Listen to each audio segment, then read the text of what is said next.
अस्सलाम वालेकुम नाज़रीन, आप देख रहे हैं प्रोग्राम स्पोर्ट्स स्टार और मैं हूं आपका अपना मेज़बान अब्दुल्ला हसन। आज मेरे पास ज़बरदस्त किस्म की 3 खबरें हैं, 3 टॉपिक्स हैं आपसे शेयर करने के लिए। लेकिन सबसे पहले मैं बात करूंगा एक मिसाल के साथ। जी हाँ, जिससे मार्शल आर्ट के अंदर कराटे होता है, जूडो कराटे होता है, ताइक्वांडो होता है, उसी तरह अब मैं अपनी बात पर आ जाता हूँ। स्नूकर के अंदर 8 पुल बॉल होता है और साथ ही साथ 9 पुल बॉल भी होता है। जी हाँ, अब कौन खेल रहा है ये 9 पुल बॉल, ये मैं आपको बता दूं कि शहराम चंगेजी साहब हैं, जो कि पाकिस्तान का नाम रोशन करने के लिए यूएस ओपन खेलने के लिए जा रहे हैं। अभी ये पहुंच जाएंगे वहां पे और आज हम आपको मिलवाएंगे भी शहराम चंगेजी साहब से और ये बताएंगे कि अपने सफ़र के हवाले से और वो क्या क्या करने जा रहे हैं, कौन कौन से तमगे जो हैं पाकिस्तान के लिए वो हासिल कर चुके हैं। ये मैं आपको बता दूं कि पाकिस्तान के शहराम चंगेजी पहली बार इस इवेंट में हिस्सा ले रहे हैं। ऐसा नहीं है कि वहां से कभी किसी भी किस्म को कोई इनविटेशन नहीं है, लेकिन ये पहले पाकिस्तानी क्यूइस्ट हैं जो कि वहां पे परफॉर्म करने जाएंगे, वहां पे खेलने के लिए जाएंगे। इंशाअल्लाह ताला अजीज पाकिस्तान का नाम जरूर रोशन करेंगे और दुनिया के बेहतरीन 256 खिलाड़ियों में मुकाबला करना एक हौसला अफजा इनके लिए तजुर्बा जरूर होगा। शहराम चंगेजी से कबल क्या क्या कह चुके हैं, पहले आपको यह भी बता दूं कि इस्लामाबाद में 9 पूल बॉल जो है टेबल पर इवेंट की भरपूर तैयारी की गई है उनकी जानिब से। साथ ही साथ जो है स्नूकर में तो पाकिस्तान बेशुमार इंटरनेशनल इवेंट का हिस्सा बन चुका है और पाकिस्तान 2 बार जो है मोहम्मद आसिफ की अगर बात कर ली जाए और यूसुफ की अगर बात कर ली जाए तो ये वर्ल्ड चैंपियन भी रह चुके हैं। इसके ऊपर ज़रूर बात की जाएगी और हमारे साथ मौजूद होंगे बजाते खुद शहराम चंगेजी साहब जो कि इस प्रोग्राम का हिस्सा भी रहेंगे। साथ ही साथ बहुत इंपॉर्टेंट बात जो कि आपसे मुझे शेयर करनी है, जी हाँ बिल्कुल, तब्दीली सरकार जो है पीसीबी के अंदर तब्दीली लेकर आ चुकी है। कोचेज जो हैं वो अपने अब घरों को जाएंगे। जी हाँ, वकार यूनुस और मिसबाह उल हक, अब उनकी अंदरूनी कहानी भी जो है वो भी मंजर आम पर आ गई है कि क्या हुआ, क्यों हुआ, कैसे हुआ, इसके ऊपर ज़रूर डिबेट की जाएगी। लेकिन मिसबाह उल हक की जो है वसीम खान से जो है अब बातचीत हो रही थी। मिसबाह उल हक कंटिन्यू करना चाहते थे, न्यूजीलैंड के लिए कोचिंग करना चाहते थे, लेकिन ऐसा हो नहीं पाया है। क्यों नहीं हो पाया है इसके ऊपर भी मज़ीद डिबेट की जाएगी। वकार यूनुस को पहले पीसीबी ने बोल दिया था कि ठीक है आपको हम खैरबाद कहते हैं, लेकिन वकार यूनुस की जानिब से ये कहा जा रहा था कि वो भी अभी कंटिन्यू करना चाहते थे। लेकिन एक जानिब शुएब अख्तर की जानिब से बयानात इस तरह के आ रहे थे कि ये खुद भाग निकले हैं। कौन सच्चा है कौन झूठा है इसके ऊपर ज़रूर बात की जाएगी। साथ ही साथ जो है T20 वर्ल्ड कप बिल्कुल सर पर खड़ा है। जो टीम न्यूजीलैंड के लिए अनाउंस कर दी गई है वही टीम इंग्लैंड से भी compete करेगी, वही टीम T20 वर्ल्ड कप का भी हिस्सा बनेगी। इसमें कौन से खिलाड़ी आगे हैं, कौन से खिलाड़ी जो इन होने चाहिए थे, कौन से खिलाड़ी आउट होने चाहिए थे, इसके ऊपर ज़रूर डिबेट की जाएगी। साथ ही साथ एक अफसोसनाक खबर जो कि प्रोग्राम का हिस्सा बनाएंगे, मैक्सिको की बॉक्सिंग रिंग में जख्मी होने वाले 18 साल खिलाड़ी दम तोड़ गई हैं। कोई भी खेल हो, किसी भी तरह का खेल हो, एहतियात लाज़िम मलज़ूम है। इन तमाम तर चीज़ों पर बात करेंगे। यहाँ पर वक्त हुआ ब्रेक का, हमारे साथ रहिए।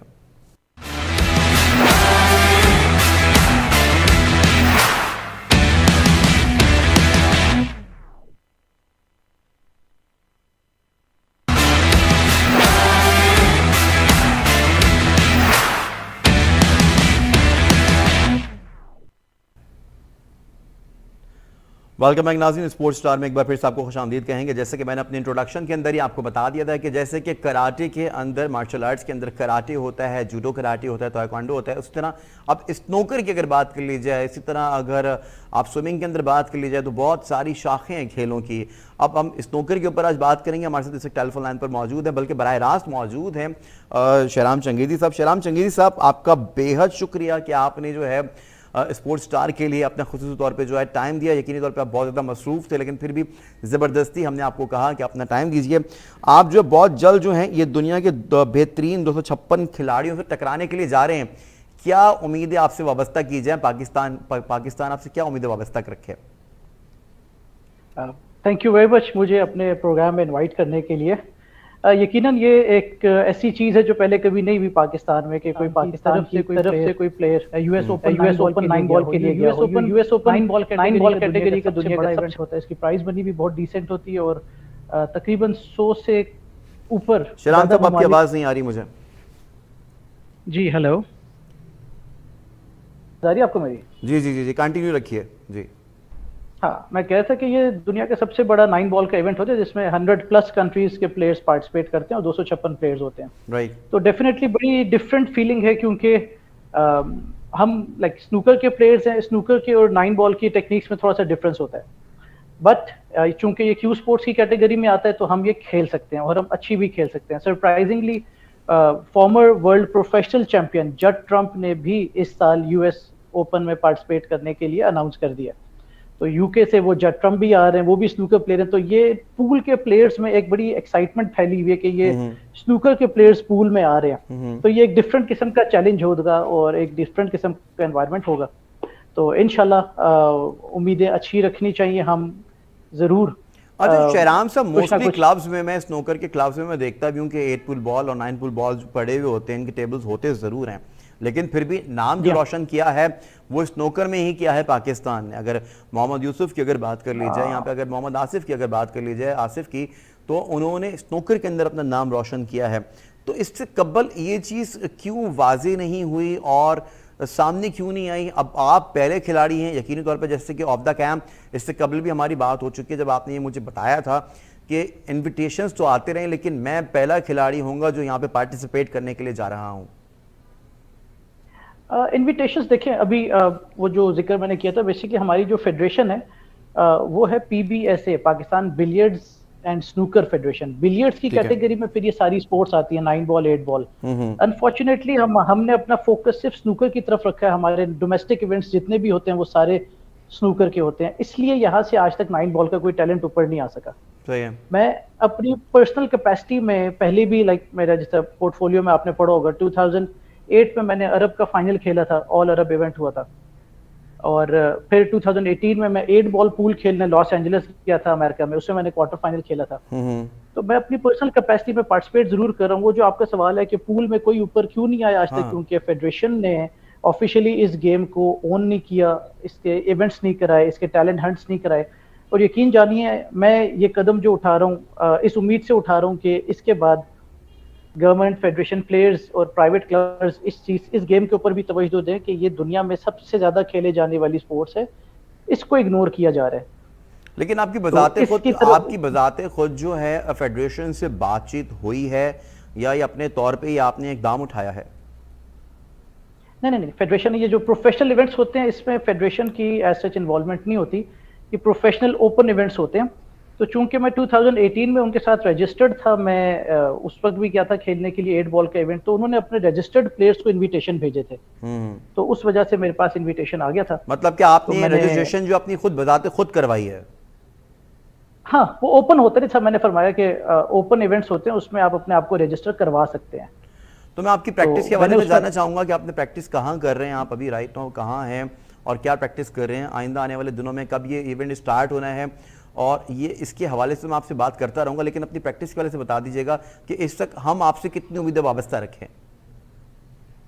अब पाकिस्तान में और इस्लामाबाद, रावलपिंडी में अमेरिकन 9 बॉल पूल के टेबल्स बहुत कम पड़े हुए हैं। ठीक है। हार्डली इस्लामाबाद पिंडी में 4 टेबल्स हैं, हार्डली। तो इस्लामाबाद में एक क्लब है F11 मरकज, हमारा सेक्टर है F11, वहां पे एक ब्रेकर स्नूकर क्लब है। उनके ओनर से मैंने रिक्वेस्ट की कि ये जो 9 अमेरिकन पूल टेबल है इसका हम कपड़ा चेंज करते हैं, इसके बॉल्स चेंज करते हैं, इसको जरा रिफ्रेश करके मैं इसके ऊपर प्रैक्टिस करना चाहता हूँ। तो हमने इमीडिएटली उसके ऊपर उन्होंने एक्शन लिया, कपड़ा चेंज कराया और मैं फिर F11 में ही प्रैक्टिस कर रहा हूँ। तो ये भी अपनी मदद आपके तहत किया आपने? नहीं, वो उसमें मुझे क्लब के ओनर ने उसमें फैसिलिटेट किया, उन्होंने कपड़ा वगैरह चेंज किया, सारा कुछ। ठीक है। बाकी अपनी मदद आपके तहत तो मैं जा रहा हूँ बाहर खेलने के लिए, तो उसमें आपका बोर्डिंग लॉजिंग होती है, आपकी एंट्री फीस होती है। नस्ट का मैं बड़ा शुक्रगुजार हूँ, नस्ट ने मुझे बड़ा सपोर्ट किया। और एक पेट्रोलियम ट्रेनिंग एकेडमी है, वो भी स्पोर्ट्स में बहुत इंटरेस्ट लेते हैं, उनकी तरफ से भी मुझे स्पॉन्सरशिप है। तो अल्हम्दुलिल्लाह मैं एक कम्युनिटी की सपोर्ट के साथ जा रहा हूँ और उम्मीद है कि मैं वहाँ पे कुछ परफॉर्म करके। अच्छा, इवेंट कितना बड़ा है, किस तरह से इस्तेफादा हो सकता है पाकिस्तान के नए क्यूएस को? अगर कोई आपको देख रहा हो और आपको यकीनी तौर पे सुन भी रहे होंगे, यहाँ पे आपके चाहने वाले भी होंगे, जिस क्लब से आप खेलते रहे होंगे, वो उनकी यकीनी तौर पर नेक तमन्नाएं आपके साथ होंगी, दुआ गो होंगे आपके लिए। तो आप क्या समझते हैं, उनके लिए आप क्या कहना चाहेंगे? क्या कोई मैसेज है आपके पास?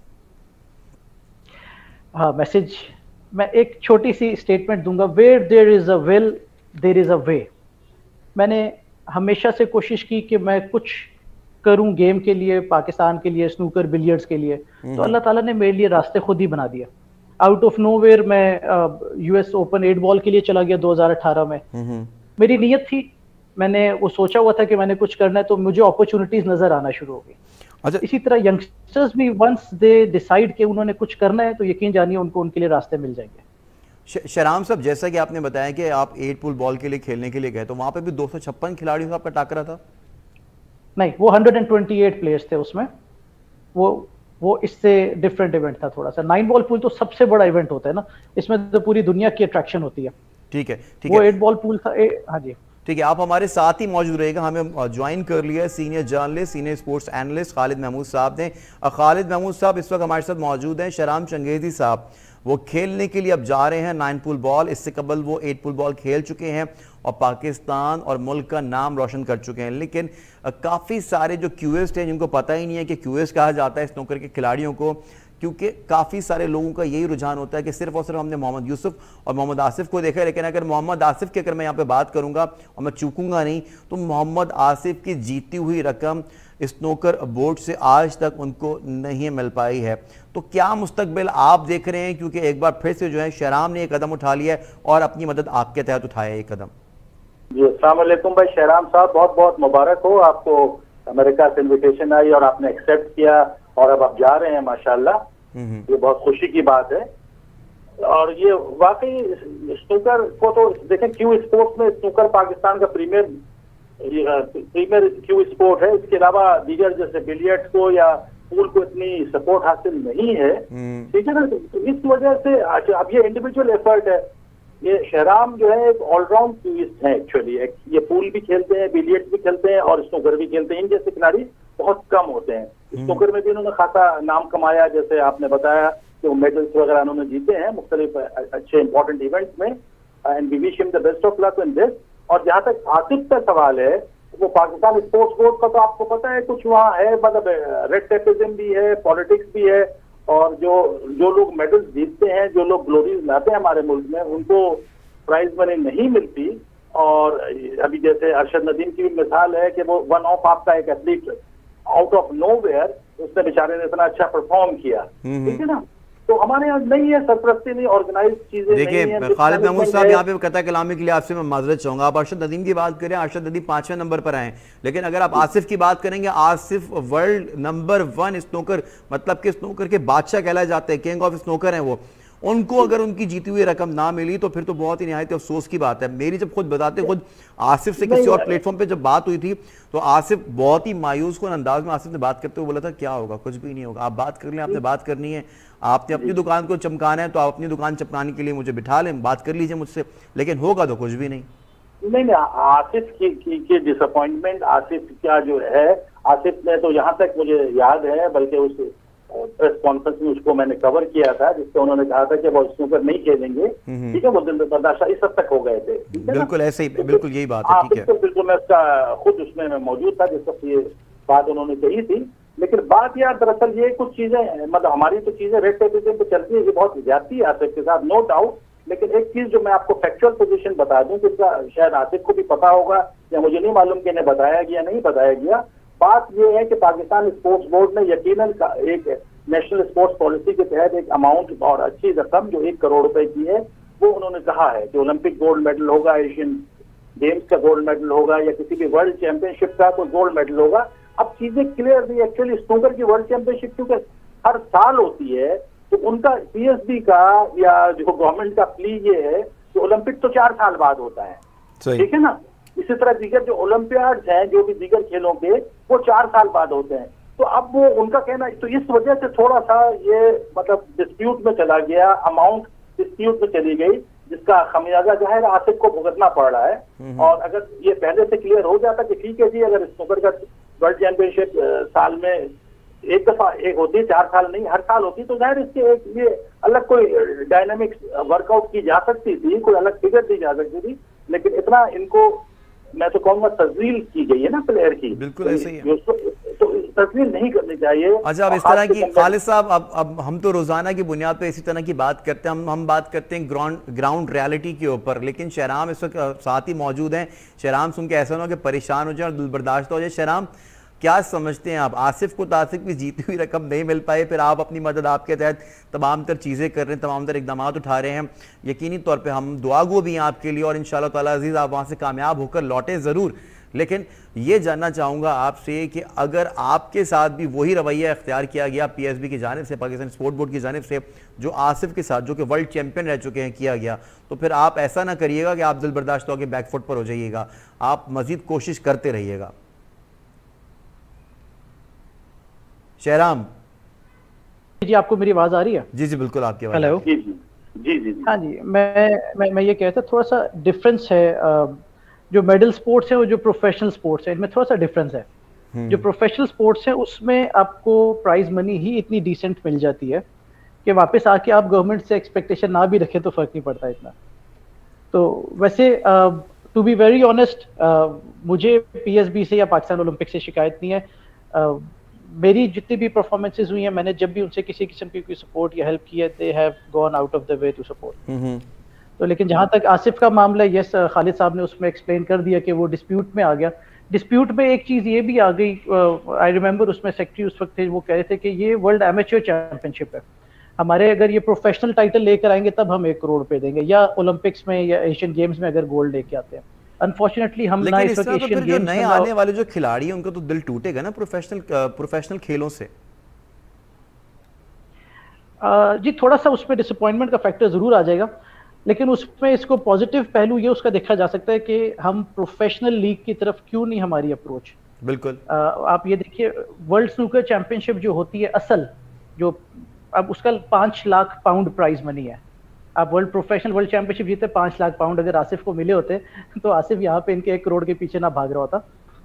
तो there is a difference between $5,000 prize money जो एमेच्योर के विनर को मिलती है और प्रोफेशनल के 5 लाख पाउंड। शहराम, ऐसा नहीं है, आसिफ तो अब भी बेचारा नहीं भाग रहा है अपने पैसों के पीछे, आसिफ तो खामोश होकर बैठ गया। ऐसा तो नहीं होना चाहिए कि खामोश अगर होकर बैठ गया तो हमारे प्लेटफॉर्म आप लोगों के लिए हाजिर है। आप लोगों ने अपनी चीज़ों के लिए, अपने हक के लिए खुद आवाज़ बुलंद करनी है। जब यहाँ पे ऑन एयर जब हमारे साथ खिलाड़ी मौजूद होते हैं, एथलीट मौजूद होते हैं, और अगर पीएसबी का कोई भी ऑफिशियल हमारे साथ होता है बात करने के लिए, तो उस वक्त आवाज़ नहीं निकलती उस तरह से जैसे ऑफ द रिकॉर्ड बात कर रहे होते हैं एथलीट्स। मैं एम आई राइट खालिद महमूद साहब? जी, उसमें मैं आपको इस बात पे जरूर सेकंड करूंगा, क्योंकि कुछ बाइंडिंग्स हैं हमारे प्लेयर्स की, फेडरेशन के साथ हम कॉन्ट्रैक्ट में बाउंड होते हैं, और आसिफ नेशनल बैंक का प्लेयर है तो नेशनल बैंक के साथ उसकी कुछ बाइंडिंग्स होती है। यकीनन वो बहुत सारी बातें नहीं कह पाता होगा ऑन एयर, तो यकीनन ये लिमिटेशंस हैं। लेकिन फिर भी मैं ये कह रहा था, मैं वापस अपनी उसी बात पे आऊंगा, तो इस सारे वाकयात से कि ये हो रहा है, तो हमें अगर हम अपना थोड़ा सा फोकस प्रोफेशनल लीग में जाने की करें, जो यूके में असल स्नूकर खेली जा रही है, प्रोफेशनल स्नूकर चैंपियनशिप्स, वहां पे हमजा अकबर पाकिस्तान का वो वाहिद प्लेयर था जो 4 साल गुजार के आया है। सही। एशियन चैंपियन बनने पे उसको एंट्री मिली थी प्रोफेशनल में। आसिफ ने वर्ल्ड एमेच्योर जीता, उसको 2 दफा मौके मिले कि वो प्रोफेशनल लीग ज्वाइन करे, लेकिन वो नहीं गया, that was his own choice. लेकिन हमजा गया, हमजा ने वहां पे एफर्ट की, वो 70s तक उसकी रैंकिंग आ गई थी। तो मेरा ख्याल है कि हमें थोड़ा सा प्रोफेशनल सर्किट में जाने के लिए कोशिश करनी चाहिए। पड़ोसी मुल्कों से हम अपने थोड़ा सा सीखें, चाइना से, ईरान से, उनके काफ़ी सारे प्लेयर प्रोफेशनल लीग में खेल रहे हैं and they are doing very good. हम अपने एमेच्योर्स में ही अभी तक इन्वॉल्व हैं, उसी पे फोकस्ड हैं, उसी में ही हम मेडल भी जीत रहे हैं जहाँ पे हमने फोकस किया हुआ। We are doing good where we have focused, लेकिन थोड़ा सा हम एक अपना लेवल रेज करें, एमेच्योर से प्रोफेशनल की तरफ आए, तो प्लेयर्स के भी बहुत सारे मसले मसाइल हल हो जाएंगे फाइनेंशियल। ठीक है खालिद साहब, क्या कहेंगे आप जो मैंने जो सवाल किया है? Absolutely right, I will second him what he is saying. ठीक है ना, बिल्कुल। पाकिस्तान में देखिए टोटल डिपेंडेंस जो ये रहता है ना गवर्नमेंट सपोर्ट पे, ये मुनासिब नहीं है। गेम्स की जो रिस्पेक्टिव फेडरेशंस हैं जो भी, उनको प्रोफेशनली मूव करना चाहिए। ठीक है ना, गवर्नमेंट सपोर्ट गवर्नमेंट करती है इंफ्रास्ट्रक्चर पे सपोर्ट। ठीक है ना, गवर्नमेंट की सपोर्ट जो है इंफ्रास्ट्रक्चर, गवर्नमेंट का काम है ग्राउंड बना के देना, स्टेडियम बना के देना, अकेडमीज बना के देना, लेकिन ये प्रोफेशनल लीग करना, ये सब तो जो रिस्पेक्टिव फेडरेशंस हैं उनका काम है जिस खेल की। तो अगर वो टोटली नहीं, वो अगर परफॉर्म नहीं करती तो उसका असर पड़ता है प्लेयर्स पे। अब ये आसिफ का, शहराम का या हमजा अकबर का तो कसूर नहीं है कि पाकिस्तान में प्रोफेशनल लीग नहीं होती। ठीक है ना, जो इनकी फेडरेशंस हैं, जो जिनकी ड्यूटी बाउंड है, दे शुड मतलब take the game to higher level, और इसमें फकदान है। ये प्लेयर्स डिसअपॉइंट भी होते हैं, डिप्रेस भी होते हैं, प्लेयर्स डिसअपॉइंट भी होते हैं, डिप्रेशन में भी चले जाते हैं। शहराम, आपकी जाने माना चाहूंगा और आपसे आखिरी सवाल ये करूंगा, जैसे कि आपने बताया कि 256 खिलाड़ियों से आपने कम्पीट करना, और हमें पता ये चला है और हमारी ख्वाहिशात तो यही हैं कि आप इंशाअल्लाह ताला अजीज़ वतन के लिए वहाँ से भी मेडल लेके, ट्रॉफी लेके वापस लौटें। लेकिन आपको क्या लगता है कि सबसे जो है सबसे ख़तरनाक खिलाड़ी जो कि आपको वहाँ पे बहुत ज़्यादा टफ टाइम दे सकता है, वो कौन हो सकता है? और लास्ट एक मैसेज दीजिएगा फिर उसके बाद, क्योंकि आपने बताया था कि आपका वक्त बहुत ही कम है, आपको हम शुक्रिया कहते हैं। देखिए, जो जितने भी हमारे 9 बॉल के टॉप 16 के प्लेयर्स हैं वो सारे ही एक से बढ़कर एक हैं। तो ये बड़ी अनप्रिडिक्टेबल सी गेम होती है। इसमें मैं टॉप 16 के जितने प्लेयर है they are definitely a big challenge, और उसके अलावा भी यू नेवर नो कोई नया टैलेंट भी सामने आ सकता है। लेकिन ये होगा कि मैं भी उनके लिए एक सरप्राइज पैकेज होगा, उनको भी नहीं पता होगा कि मैं क्या करने जा रहा हूं। इंशाल्लाह इंशाल्लाह ताला अजीज, आप भी एक सरप्राइज पैकेज होंगे। हमारे साथ मौजूद थे शहराम चंगेज़ी साहब, आपका बेहद शुक्रिया, आपने ख़ुसूसी तौर पे हमें हमारे लिए वक्त निकाला। नाज़रीन, अब आपको ये बताऊंगा कि तब्दीली आ नहीं रही बल्कि तब्दीली आ चुकी है। जी हाँ, वकार यूनुस और मिसबाहुल हक जो हैं वो घर लौट चुके हैं। उनकी जगह ले ली है सकलैन ने, और सकलैन के साथ ही साथ जगह ले ली है, आपको ये बता दूं, सकलैन के साथ ही साथ जगह ले ली है, आपको बता रहे हैं, और दूसरे जो है स्पोर्ट्स में। और आपको ये बताऊंगा कि बहुत इंपॉर्टेंट चीज़ें हैं जो कि चेंज होने जा रही हैं। लेकिन गुज़िश्ता रोज़ जब मेरी मेहमानों से बात हो रही थी तो उन्होंने ये बताया था कि बात चल रही है बाहर रमीज़ राजा की कि पीटर मॉरिस आने वाले कमान वो संभालेंगे। अब हमें ज्वाइन कर लिया हैदर नकवी साहब ने जर्मनी से। हैदर साहब, क्या समझते हैं आइंदा आने वाले दिनों में और मजीद चेंजेस देखने को मिलेंगे क्रिकेट में आपको? जी, लगता तो ऐसे ही है कि बहुत ज़्यादा चेंजेस होने वाली हैं। और जिस तरह से पहले एहसान मानी चले गए, फिर उसके बाद ये कोचिंग स्टाफ भी जो है वो चेंज हो रहा है, तो ऐसा लगता है कि काफ़ी तब्दीलियां होने वाली हैं। लेकिन मैं समझता हूँ ये तब्दीलियां इस मेगा इवेंट से इतने करीब आने T20 वर्ल्ड कप, ये तब्दीलियां जो हैं ये टीम को बहुत ज्यादा इफेक्ट करेंगी, बहुत मुतासिर करेंगी। ऐसा नहीं करना चाहिए था इन्हें थोड़ा सा वक्त लेना चाहिए था कि ये इंतजार करते कि भाई ये जो कोचिंग स्टाफ है यही आगे काम करे कम से कम T20 वर्ल्ड कप तक, उसके बाद फिर सोचते कि किसी को हम अपना जो है नया कोच बनाएंगे। तो अब मुझे ऐसा लगता है कि आने वाले वक्त में जो तब्दीलियां होंगी वो टीम के लिए किसी तरह बेहतर साबित नहीं होंगी। ठीक है, अच्छा खालिद साहब, आपकी जानिब आ जाता हूँ। खालिद साहब, एक जानिब हम ये चाह रहे थे कि तब्दीलियाँ मुतवक्की हैं, लेकिन तब्दीलियाँ हो जानी चाहिए।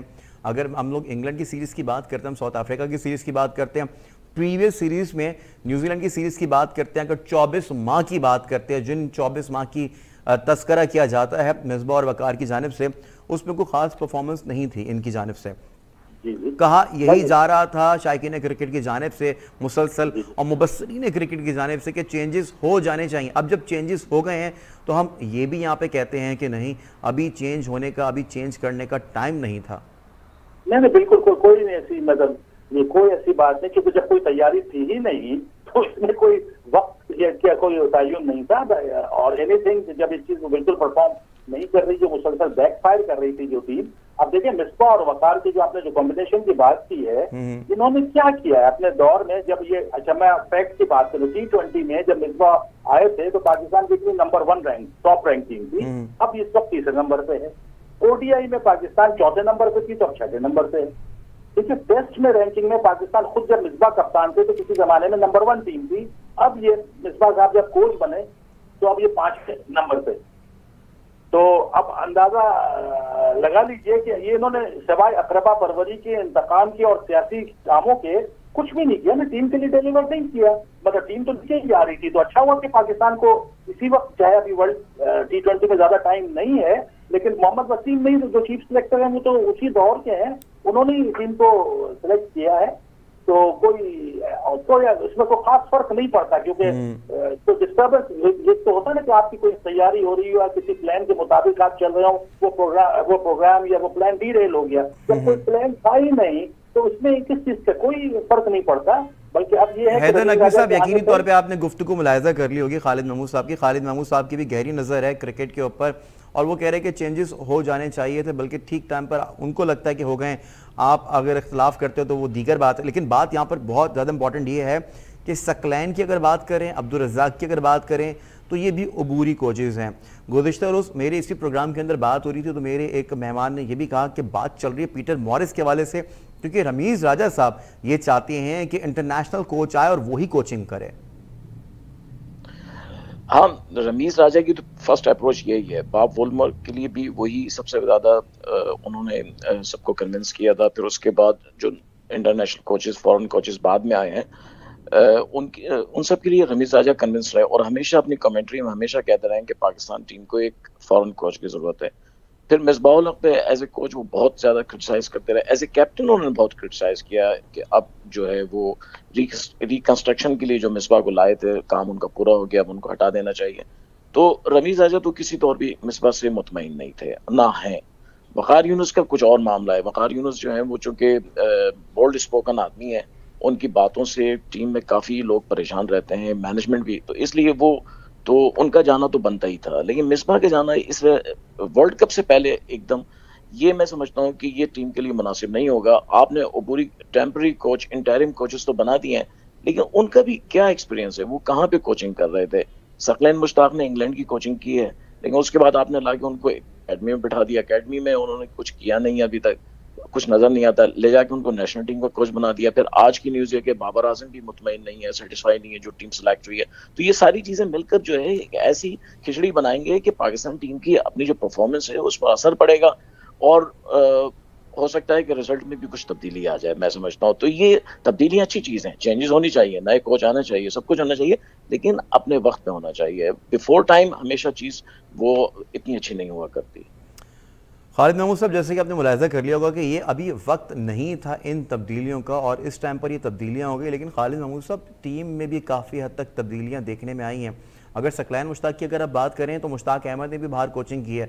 अगर आप बात करें इंजमाम ने भी बेहतरीन कोचिंग की थी अफगानिस्तान के लिए, लेकिन जब पाकिस्तान की बात आती है, पाकिस्तान के लिए चीज़ें होती हैं, तो फिर इनकी नाराज़गियाँ, फिर इनकी पसंद नापसंद, ये तमाम तर चीज़ें जो हैं ये सब चीज़ें आड़े आ जाती हैं। नहीं, अभी आपने जैसे खुद एक बड़ा अच्छा एक लफ्ज आपने जो इस्तेमाल किया तो उबूरी का ना, इंटरिम पीरियड के लिए दोनों साहिबान हैं, सकलैन भी और अब्दुल रज़ाक भी। चलो लेट्स सपोज उन्होंने अच्छा परफॉर्म कर दिया, इन्होंने साथ दे दिया खिलाड़ियों को, खिलाड़ी भी मुतमईन हो गए, तो फिर आप क्या करेंगे? फिर भी आप चेंजेस अगर करेंगे तो फिर आप और मैं यहीं पर ही बैठ के दोबारा से बहस कर रहे होंगे। नहीं, इनको देखिए एक तो ये अगर इन्होंने अच्छा परफॉर्म किया तो फायदा हो जाएगा ना चेंज का।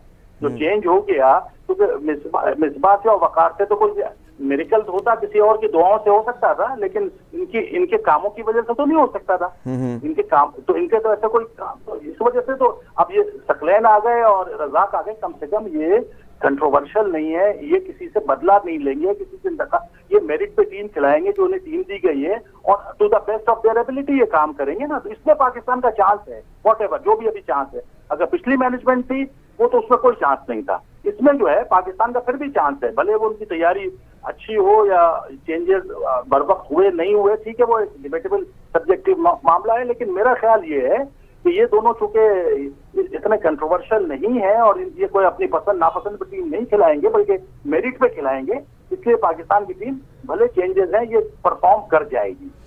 अच्छा, आपकी जानिब आऊँगा मैं, क्या समझते हैं हैदर साहब कि पीटर मॉरिस को कंसीडर किया जा रहा है? आपके पास क्या खबरें, क्या इतलात हैं? अगर लेट्स सपोज अगर कोई बाहर का कोच अगर कोई आता है तो वापसी हो सकती है किसी पुराने कोच की, या फिर पीटर मॉरिस जो नाम मैं ले रहा हूँ फिर ये नाम जो है ये ज़ेरे गौर है? देखिए, पुराने कोच में तो मैं समझता हूँ शायद किसी को नहीं रमीज राजा लाना चाहेंगे वो पीटर मॉरिस के लिए। इसलिए पीटर मॉरिस जो है वो इंग्लैंड में कोचिंग करते हैं और वहाँ पे उनका काफ़ी तजर्बा है और उनका नाम भी है काउंटी क्रिकेट में, तो वो काफ़ी इसके अच्छे कैंडिडेट हैं। लेकिन ये ज़रूरी नहीं है कि पीटर मॉरिस ही कोच बने, हो सकता है कि बाहर से किसी और को भी, क्योंकि ये अभी एकदम से फैसला नहीं करेंगे और देखेंगे कि कोई और भी अगर अच्छा कोच है ऑस्ट्रेलिया से अगर किसी को ला सकेंगे तो ये कोशिश करेंगे उसको लाएं। तो देखना ये कि कौन पाकिस्तान आने के लिए तैयार है, ये भी तो जरूरी है ना। कि आप तो किसी को भी किसी पे भी उंगली रख सकते हैं, हाथ रख सकते हैं कि भाई आप आ जाएं, लेकिन पाकिस्तान कौन आना चाहता है? पाकिस्तान जो आने के लिए तैयार होगा उसी कोच के साथ ये बात करेंगे। फिर कोचेस जो है अब बहुत ज्यादा पैसे तलब कर, जैसे फ्लावर के लिए रमीज राजा की जो फर्स्ट प्रायोरिटी थी वो एंडी फ्लावर, लेकिन एंडी फ्लावर जी वो पैसे बहुत मांग रहे हैं, वो इतने ज्यादा पैसे मांग रहे हैं कि वो पाकिस्तान क्रिकेट बोर्ड शायद उनको ना दे सके या देना नहीं चाहता, इसलिए एंडी फ्लावर को इन्होंने जो है वो आउट कर दिया अपनी लिस्ट से। फिर उनके भाई हैं ग्रैंड फ्लावर भी पाकिस्तान के लिए बहुत ज्यादा उनकी विश है, बहुत, वो 6 साल पाकिस्तान के बैटिंग कोच रहे हैं और उनकी भी वो चाहते हैं कि पाकिस्तान की कोचिंग करें, वो रहने को भी तैयार है पाकिस्तान। लेकिन मेरे ख्याल से रमीज राजा उनसे मुतमईन नहीं है, तो अब हो सकता है रमीज राजा किसी नए कोच को, पीटर मोरिस अभी तक नहीं आए, एशिया में कोई कोचिंग नहीं की उन्होंने, तो वो आएंगे यहाँ पे, तो हो सकता है कि उससे कुछ फायदा हो। लेकिन जिसको भी कोच बनाएंगे, मैं आपको बता दूं, रमीज राजा जिसको भी बनाएंगे शॉर्ट टर्म के लिए बनाएंगे, 1 साल ज्यादा का किसी को कॉन्ट्रैक्ट नहीं देंगे, ये आपको बता दूं। क्योंकि रमीज राजा जो है वो एक्सपीरियंस बहुत करना चाहते हैं, और उनकी हर चीज में मदाखलत जो है ये बहुत ज्यादा चलेगी, मैं आपको बता दूं। क्योंकि वो एक बिल्कुल प्रैक्टिकल आदमी है, एहसान मानी वगैरह की तरह वो नहीं है कि किसी रूम में बैठ के सिर्फ वहां पे वो चेयरमैनशिप करें। वो फील्ड के आदमी है, फील्ड में रह के हर चीज में रोजाना की बुनियाद पे मेरा एक ही सवाल है डिपार्टमेंटल क्रिकेट के हवाले से, क्या ये एक्टिव हो जाएगी? बिल्कुल आपसे आखिरी सवाल है, उसके बाद मैं खालिद महमूद साहब की जानिब जाना चाहूंगा। जी हैदर साहब।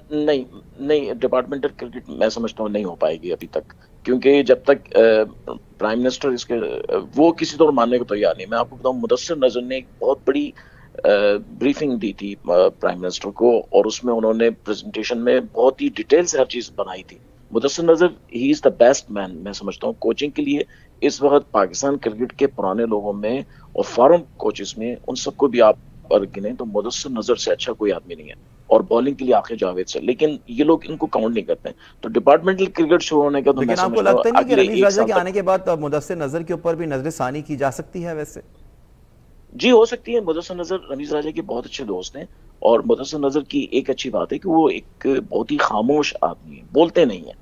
रमीज राजा को शायद ऐसे लोग चाहिए होंगे जो बोले नहीं, बात कम करें, शोर ना करें।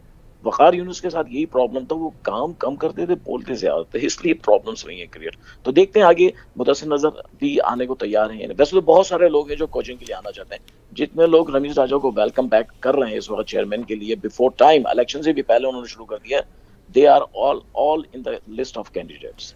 ठीक है, आपका बहुत बहुत शुक्रिया हैदर नकवी साहब। खालिद महमूद साहब, बिल्कुल लास्ट कमेंट आपसे लेना चाहूँगा। चेंजेस हो गए हैं, लेकिन ये चेंजेस काबिल कबूल हैं या नहीं हैं, ये तो वक्त हमें बेहतर तरीके से बता सकता है। लेकिन आइंदा आने वाले दिनों पे आपकी क्या नज़र है, आप क्या प्रेडिक्शन देंगे यहाँ पे, वो भी बता दीजिएगा। नहीं, पाकिस्तान की देखिए, पाकिस्तान कोई अब इसमें T20 वर्ल्ड कप में तो कोई फेवरेट की हैसियत से टीम नहीं जा रही, ठीक है ना। तो पाकिस्तान के ऊपर प्रेशर नहीं होगा, लेकिन क्योंकि पाकिस्तान को ऐसी जगह यूएई में और में मैचेस खेलने हैं ऐसे विकेटों पे, जहाँ शायद इतना कोई मतलब मुश्किलात नहीं होंगी इनके लिए। पाकिस्तान फेमिलियर है वहाँ के बैट्समैन, वहाँ के बॉलर, तो शायद पाकिस्तान का चांस बन जाए, ठीक है ना। तो मुझे लगता है कि पाकिस्तान की टीम मतलब गो के हॉट फेवरेट नहीं है, लेकिन पाकिस्तान की टीम डार्क हॉर्सेस के तौर पे तो रहेगी टूर्नामेंट में। ठीक है, बहुत बहुत शुक्रिया। हमारे साथ मौजूद थे खालिद महमूद साहब, आपको भी बेहद शुक्रिया। उन्हीं के हमरा मौजूद थे हैदर नकवी साहब जर्मनी से, आपको भी बेहद शुक्रिया। हमें शहराम चंगेज़ी साहब ने ज्वाइन किया था अपने खेलों के हवाले से, उन्होंने भी आगाह किया। नाज़रीन, यहाँ पे स्पोर्ट्स स्टार में फिलहाल इतना, अपने मेज़बान अब्दुल्ला हसन को दीजिए इजाज़त। अल्लाह हाफ़िज़।